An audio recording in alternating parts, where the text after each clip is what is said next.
All right, let's dive deep into a topic that is absolutely critical, not just for your exams, but for your future as a safe, effective nurse: dialysis. In this study guide, we're going to build a complete picture of both hemodialysis and peritoneal dialysis. We'll cover everything from the basic why all the way to the nurse's role and how to handle it when things go wrong. Let's get into it. So here's our game plan. We're going to start with the basics. Why do patients even need dialysis? Then we'll walk through the nurse's role for both hemodialysis and peritoneal dialysis.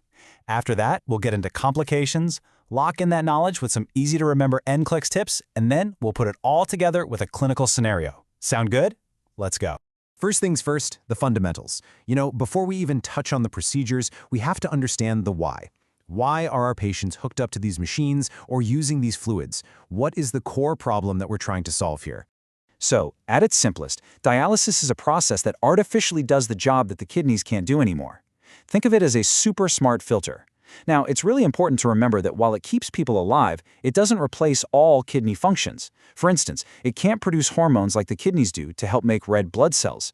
Its main job is to get that internal body chemistry, that homeostasis, back in balance, using these sciencey principles like osmosis and diffusion. So what is its job description, exactly? Well, for starters, it pulls off all that extra fluid that can cause major problems, like fluid in the lungs or super high blood pressure. It helps get electrolytes and the body's pH back to normal. And, this is a big one, it gets rid of toxic waste products like urea and creatinine that, if they build up, lead to a really dangerous condition called uremia. Basically, it's doing a massive cleanup job that the body just can't handle on its own anymore. Okay, let's move on to the first main type, hemodialysis. This is the one you probably picture first, where blood is taken out of the body, cleaned by a machine, and then put back in. And let me tell you, the nurse's role here is absolutely front and center when it comes to keeping that patient safe and making sure the treatment actually works. Let's break down what you're actually doing. Before the treatment even starts, your number one job is checking that vascular access. That fistula or graft has to be working properly. You're also getting baseline vitals, a baseline weight, and here's a huge NCLEX tip for you: you're going to hold certain medications, especially blood pressure meds, because they can cause a huge drop in blood pressure during dialysis, or just get filtered right out.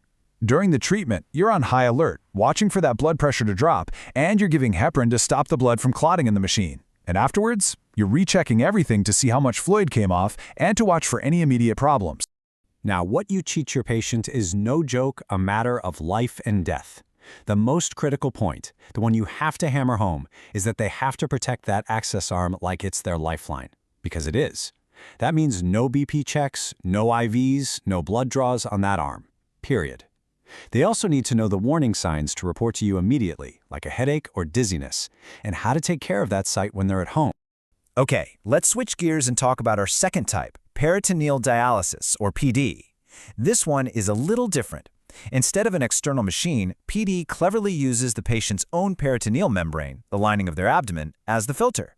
This is often a great option for older adults or for people who can't handle the blood thinners used in hemodialysis. So, what's our checklist for PD?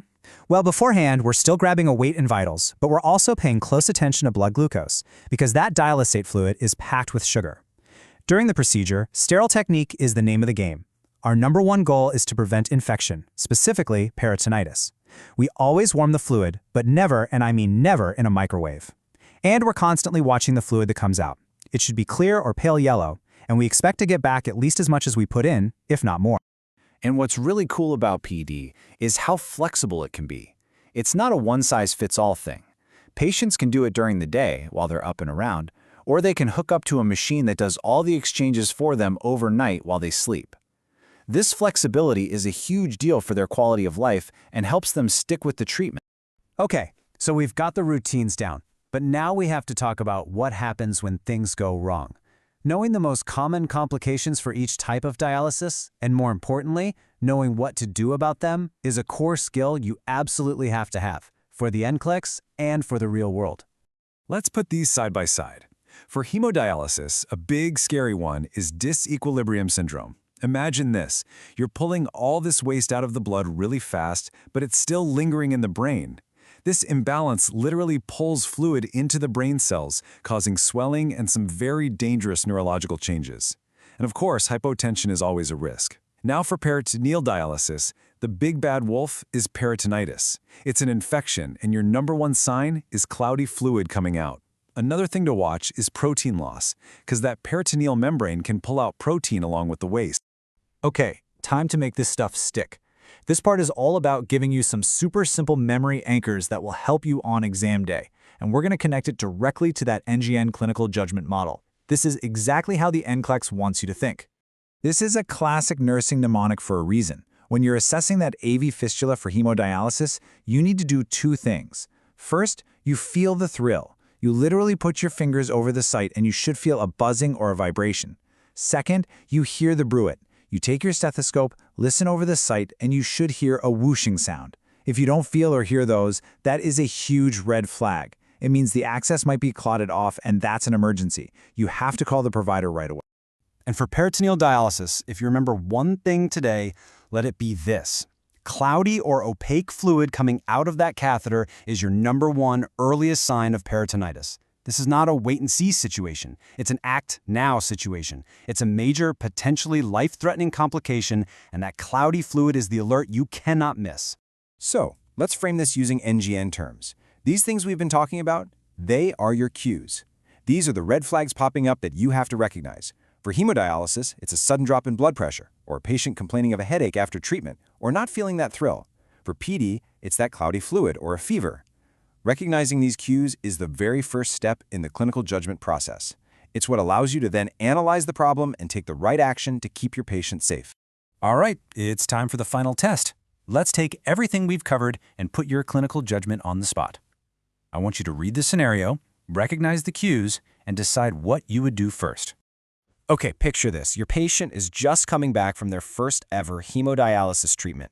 They tell you they have a really bad headache and feel sick to their stomach.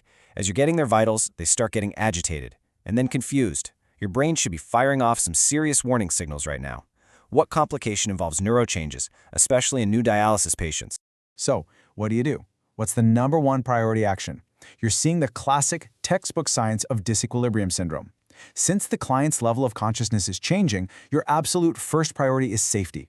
You need to do a quick, focused neuroassessment and get on the phone with the provider immediately to report what you're seeing. This scenario really drives home the main lesson. When it comes to dialysis care, being vigilant, recognizing those cues early, and communicating quickly is how you protect your patient. And mastering that is what makes you a great nurse.